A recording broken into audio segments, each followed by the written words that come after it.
How's it going, everybody? Everybody's been seeing this crazy market that we're just going through right now, and we're seeing stock market go down, and the tariffs and Trump this, Trump that, Republican this, Democrat this, but the most important thing is, I think, really that we can't control what happens in the White House, in the Senate, in the House of Representatives.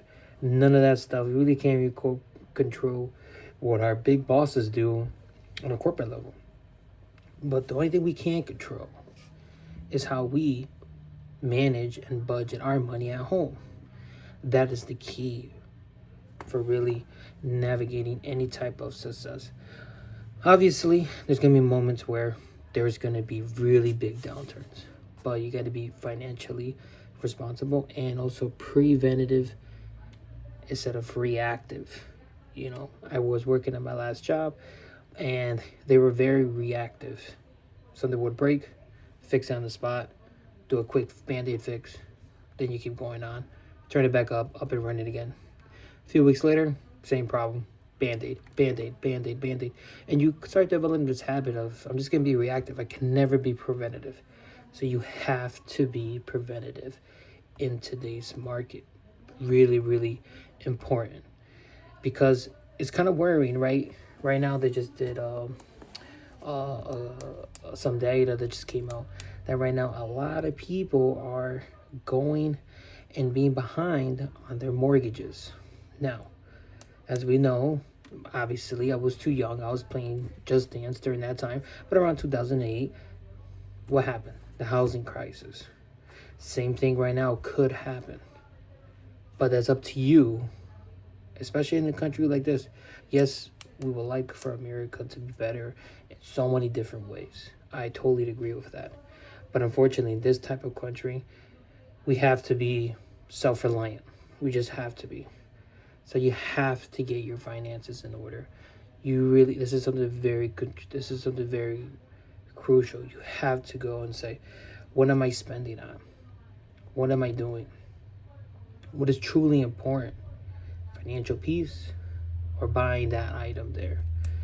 So as it goes on and we see the outcomes of these tariffs, hopefully they're good outcomes, but it's not looking so great right now. But as we see the outcomes of the tariffs coming through, one thing is to block the noise that's coming out of the White House, politics, everybody else, and just look at your numbers.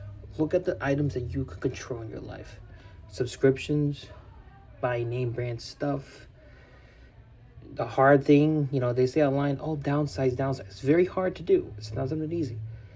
But you need to find ways to cut back, especially right now, where we're living in a place where everything's just way too expensive.